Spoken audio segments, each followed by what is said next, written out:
ఏ జాబిల్లి కోసమైతే మీరు ఆశగా ఎదురుచూస్తున్నారో ఆ జాబిల్లిని మీకు అప్పచెప్పుతాను. కానీ మీ ఇంట్లో ఉన్నది అసలైన జాబిల్లి కాదు అని చెప్పి నారాయణమ్మ రాజమాత శివదేవకు చెప్తూ ఉంటుంది. ఏంటి, మా ఇంట్లో ఉన్నది అసలైన జాబిల్లి కాదా అని చెప్పి షాక్ అవుతారు. మరి మా ఇంట్లో ఉన్నది ఎవరు అని చెప్పి రాజమాత అడుగుతూ ఉంటుంది. ఆ అగ్నిదేవ్ కూతురు మయూక అని చెప్పి నారాయణమ్మ చెప్తూ ఉంటుంది. మయూక ఇంతలా నాటకం ఆడుతుందా అని చెప్పి రాజమాత అడుగుతూ ఉంటుంది. అవునమ్మా, నా భర్తను ఎత్తుకుపోయి చంపేస్తానని బెదిరిస్తుంటే తప్పని పరిస్థితుల్లో ఆ అగ్నిదేవ్ కూతురే మీ జాబిల్లిగా పరిచయం చేశాను అని చెప్పి నారాయణమ్మ చెప్తూ ఉంటుంది. ఆ మయూక జాబిల్లిలా నాటకమాడుతూ మిమ్మల్ని ఇంట్లో నుంచి బయటికి గెంటేసింది. శివదేవ, విన్నావా? మన ఇంట్లో ఉన్నది జాబిల్లి కాదంట, మయూక అంట అని చెప్పి రాజమాత అంటూ ఉంటే నాకు మొదట్లోనే అనుమానం వచ్చిందమ్మా. ఎప్పుడు కూడా ఆ అమ్మాయి నాపై ప్రేమ చూపించలేదు, అభిమానం చూపించలేదు, కనీసం పున్నమి చూపించిన ప్రేమ కూడా చూపించలేదు అని చెప్పి శివదేవ్ చెప్తూ ఉంటాడు. అవును, మా ఇంట్లో ఉంది మయూక్ అయితే మరి అసలైన జాబిల్లి ఎక్కడ ఉంది, ఎవరు అని చెప్పి శివదేవ్ నారాయణమ్మను నిలదీస్తూ ఉంటాడు. అప్పుడే అగ్నిదేవ్ వచ్చి నారాయణమ్మ, శివదేవ్, రాజమాత మాట్లాడుకుంటున్న మాటలను వింటూ ఉంటాడు. చెప్పు నారాయణమ్మ, నా మనవరాలు జాబిల్లి ఎవరు చెప్పు అని చెప్పి రాజమాత అడుగుతుంటే, చెప్పు నారాయణమ్మ, నా కూతురు ఎక్కడుందో చెప్పు అని చెప్పి శివదేవ్ అంటూ ఉంటే, ఆ రోజు గోదావరిలో బిడ్డను పోగొట్టుకుని నేను ఏడుస్తూ ఉంటే ఒక ఏడుపు వినిపించింది. ఆ అమ్మాయే అని చెప్పి నారాయణమ్మ అంటూ ఉంటే సడన్గా అగ్నిదేవ్ గన్ తీసుకుని ఈరోజు నా చేతుల్లో నీ ప్రాణాలు పోతాయి నారాయణమ్మ అని చెప్పి మనసులో అనుకుంటూ వెంటనే గన్ తీసి నారాయణమ్మను షూట్ చేస్తారు. ఇక నారాయణమ్మ రక్తపు మడుగులో విలవిల్లాడిపోతూ ఉంటుంది. నారాయణమ్మ అని చెప్పి రాజమాత, శివదేవ్ గట్టిగా అరుస్తూ ఉంటారు. ఇక బయట ఉన్న పోలీసులు కూడా లోపలికి వచ్చేస్తారు.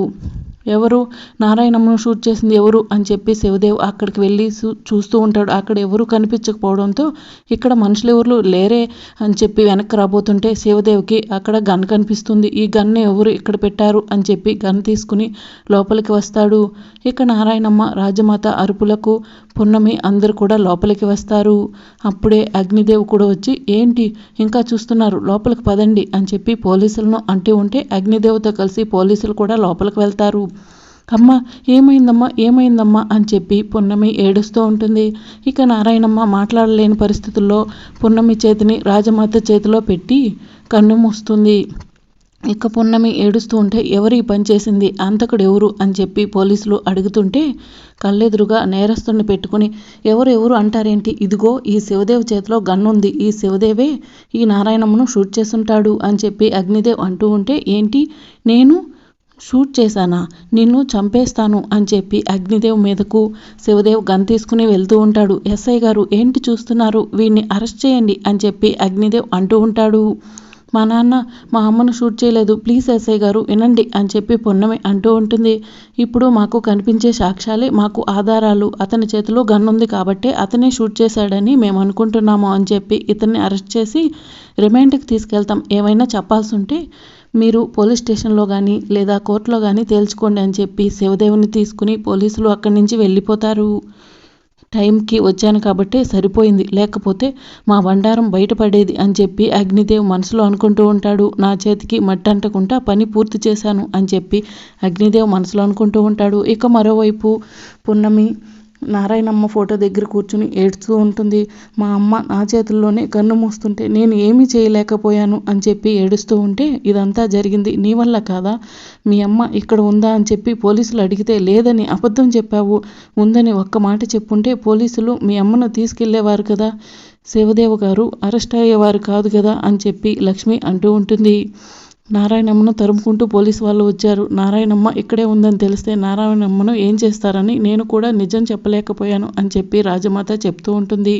అందుకే కదా ఇప్పుడు శివదేవ్ గారు అరెస్ట్ అయ్యారు, చేసిందంతా చేసి ఇప్పుడు ఏడుస్తూ కూర్చుంది అమ్మగారు అని చెప్పి లక్ష్మి పున్నమిని అంటూ ఉంటుంది.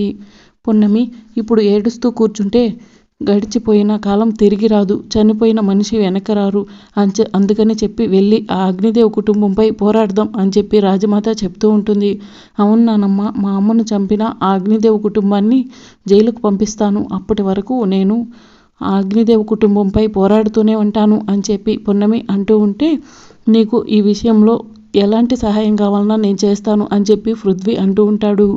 మనం పోరాడాల్సింది ఇక్కడ కాదు వకీల్ సాబ్, రాజమహల్కి వెళ్ళి ఆ అగ్నిదేవ్ కుటుంబంపై పోరాడదాం, రానానమ్మ వెళ్దాం అని చెప్పి పున్నమి రాజమాతను తీసుకుని వెళ్తూ ఉంటే వాళ్ళ వెనకే పృథ్వీ వెళ్తుంటాడు. ఒరే పృథ్వీ, ఈ విషయాలన్నీ నీకెందుకురా అని చెప్పి లక్ష్మి అంటూ ఉంటుంది. ఒక న్యాయవాది వృత్తిలో ఉండి అలా మాట్లాడతావు ఏంటమ్మా అని చెప్పి పృథ్వీ అంటూ ఉంటాడు. ఏదైనా ఉంటే కోర్టులో తెలుసుకోగాని ఈ గొడవలు అలాంటి వద్దు పృథ్వీ అని చెప్పి లక్ష్మి అంటూ ఉంటుంది. ఏంటమ్మా అలా మాట్లాడుతున్నావు, నేను పున్నమి తరపున వెళ్తున్నాను అని చెప్పి పృథ్వీ అంటూ ఉంటే మనుషుల ప్రాణాలు కూడా లెక్క చేయని అలాంటి మనుషుల దగ్గరికి వెళ్ళటం కరెక్ట్ కాదు పృథ్వీ అని చెప్పి లక్ష్మి చెప్తూ ఉంటుంది. ఏంటమ్మా అలా మాట్లాడుతున్నావు అని చెప్పి పృథ్వీ అంటూ ఉంటే నాకు రాత్రి ఒక పీడకల వచ్చింది, నువ్వు నాకు దూరం అవుతున్నట్లు భయం వేస్తుంది పృథ్వీ అని చెప్పి, అందుకే మీ నాన్నతో మాట్లాడి ఈ ఊరి నుంచే వెళ్ళిపోదామని అనుకుంటున్నాను అని చెప్పి లక్ష్మి అంటూ ఉంటే, మన ఇంట్లో రాత్రి ఆ ఇన్సిడెంట్ జరగటం వల్లే నీకు అలాంటి కళ వచ్చిందమ్మా, నువ్వు ఏం కంగారు పడకు, నేను పున్నమ్మతో పాటు వెళ్ళొస్తాను అని చెప్పి పృథ్వీ రాజమాత పున్నమి వెనకే వెళ్తాడు. ఇక మరోవైపు అగ్నిదేవ్, వైదిక, మయూక ముగ్గురు కూడా మాట్లాడుకుంటూ ఉంటారు. ఏంటి డాడీ, ఆ నారాయణమ్మ గొంతులో నుంచి నిజం బయటకు రాకుండా చేస్తానని వెళ్ళి సగం నిజం బయటకు వచ్చాక చంపేసి వచ్చారు అని చెప్పి మయూక అంటూ ఉంటుంది. గుడ్డి కన్నా మెల్లనయం అంటారు, ఏదో ఒకటి చేశారు కదా అని చెప్పి వైదిక అంటూ ఉంటే, మీరు ఇద్దరికి బుర్ర ఉండే మాట్లాడుతున్నారా అని చెప్పి మయూక అంటూ ఉంటుంది. ఆ ముసలిదానికి సగం నిజం తెలిసినా సరే వచ్చి మనపై గాంటిస్తుంది, మనల్ని చంపేస్తుంది అని చెప్పి మయూక అంటూ ఉంటుంది. కూరలు తీసిన పాముకి అంత భయపడాల్సిన అవసరం లేదు మయూక, ఆల్రెడీ కొడుకు పోలీస్ స్టేషన్లో ఉన్నాడు, ఆవిడకు ఉండటానికి ఇల్లే లేదు, లక్ష్మి ఎలాగో మనకే సపోర్ట్ చేస్తుంది కాబట్టి ఆవిడికి అంత సీన్ లేదులే, ఏదైనా నేను చూసుకుంటానని చెప్పి అగ్నిదేవ్ అంటూ ఉంటాడు. అప్పుడే రాజమాత వచ్చి కనకక సింహాసనం మీద కుక్కర్ని తీసుకొచ్చి కూర్చోబెడితే ఇలానే ఉంటుంది అని చెప్పి అగ్నిదేవ్ చెంప పగలగొడుతుంది. వెంటనే అగ్నిదేవ్ని పక్కకు నెట్టేసి మయూక వచ్చి రాజమాత ఎదురుగా నిల్చుంటుంది. ఇక పున్నమి రాజమాతను పక్కకు పంపించి మయూక చెంప పగలగొడుతుంది. నన్నే కొడతావా అని చెప్పి మయూక అంటూ ఉంటే, మా అమ్మను చంపిన పాపానికి కొట్టడం కాదు, నిన్ను చంపేస్తాను అని చెప్పి పున్నమి చెప్తూ ఉంటుంది.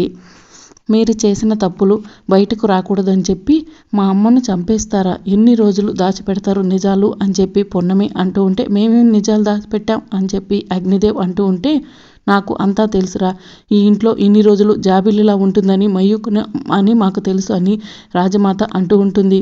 ఇంకా మా ముందు నిజాలు దాచిపెట్టి మమ్మల్ని మోసం చేయాలనుకుంటున్నావా అని చెప్పి రాజమాత అంటూ ఉంటే, ఇంట్లో ఉంది మయూక అని చెప్పి మీరంటున్నారు, కాదు జాబిల్లేని నేను అంటున్నాను. మీరు ఆ రోజు ఒక పౌర పట్టాన్ని రాసిచ్చారు, ఆ విషయం మర్చిపోయారా? మీరు ఇంట్లో ఉంది జాబిల్లి కాదు మయూక అని ప్రూవ్ చేయగలరా అని చెప్పి అగ్నిదేవ్ రాజమాతను అడుగుతుంటాడు. మీకు ఆ రోజు రాజమాత రాసిచ్చిన కాగితం ఇదేనా అని చెప్పి పృథ్వీ వెనక నుంచి పోలీసులను తీసుకుని వస్తాడు. ఇక అది చూసి అగ్నిదేవ్, మయూక, వైదిక షాక్ అవుతారు. ఆ కాగితం మీ దగ్గరికి ఎలా వచ్చింది అని చెప్పి మయూక, అగ్నిదేవ్ అడుగుతూ ఉంటారు. మీ నక్క జిత్తులు మాకు తెలుసు కదా అని చెప్పి పున్నమి అంటూ ఉంటుంది. మా అమ్మను చంపేశామని చాలా ప్రశాంతంగా మొత్తగా నిద్రపోయారు. మేము ఆ టైంలో వచ్చి మీ దగ్గర ఉన్న డాక్యుమెంట్స్ అన్నీ కాల్ చేశాము, ఇంకా పనికొచ్చే డాక్యుమెంట్స్ తీసుకెళ్ళిపోయాము అని చెప్పి పున్నమి చెప్తూ ఉంటుంది. నా ఇంట్లోనే దొంగతనం చేసి ఎంత దర్జాగా దొంగతనం చేశానని చెప్తారా అని చెప్పి అగ్నిదేవ్ అంటూ ఉంటాడు.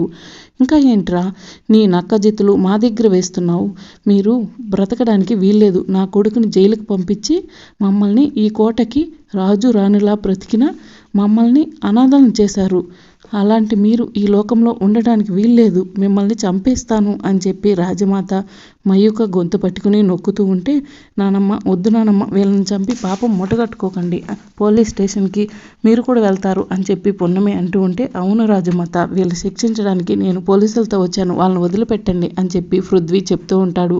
లేదు పృథ్వీ, ఈరోజు వీళ్ళు నా చేతుల్లో చచ్చిపోవాల్సిందే అని చెప్పి రాజమాత మయూక గొంతును నొక్కుతూ ఉంటే, వైదిక రాజమాత కాళ్ళ మీద పడి, అత్తయ్య గారు మమ్మల్ని క్షమించండి, మేము చేసింది తప్పే, ఇంకెప్పుడు కూడా మీ కళ్ళకు కాదు మీ ఊర్లో కూడా కనిపించము, మమ్మల్ని వదిలిపెట్టండి అని చెప్పి ప్రతిమలాడుతూ ఉంటుంది. ఇదే ఆఖరి అవకాశం, ఇంకొకసారి మీ నక్క చెత్త వేషాలు మా దగ్గర వేశారనుకో, ఈ రాజమహల్ జోలికి వచ్చారనుకో, చంపటానికి కూడా వెనకాడను, వెళ్ళండి అని చెప్పి అగ్నిదేవ్, వైదిక, మయూకలను ఇంట్లో నుండి బయటకు గెంటేస్తుంది. రాజమాత మీరేం బాధపడకండి, అంకుల్ని తొందరలోనే రిలీజ్ చేపిస్తాను, బెయిల్ మీద బయటికి తీసుకొస్తాను అని చెప్పి పృథ్వీ అంటూ ఉంటాడు. అమ్మ పున్నమి, పృథ్వీ నువ్వు చాలా తెలివిగా ఆలోచించి ఆ అగ్నిదేవ్ ఆగడాలను కట్టిపడేశారు. మన డాక్యుమెంట్స్ మనకు తీసుకొచ్చారు. లేకపోతే ఆ అగ్నిదేవ్ మనపైనే ఆధిపత్యం చెలాయించేవాడు ఈ టైం కల్లా అని చెప్పి రాజమాత చెప్తూ ఉంటే, శతకోటి దరిద్రాలకు అనంతకోటి ఉపాయాలు నానమ్మ అని చెప్పి పున్నమి అంటూ ఉంటుంది. మరి రాబోయే ఎపిసోడ్లో ఏం జరుగుతుందో తెలుసుకోవాలంటే ఛానల్ని సబ్స్క్రైబ్ చేసుకోండి.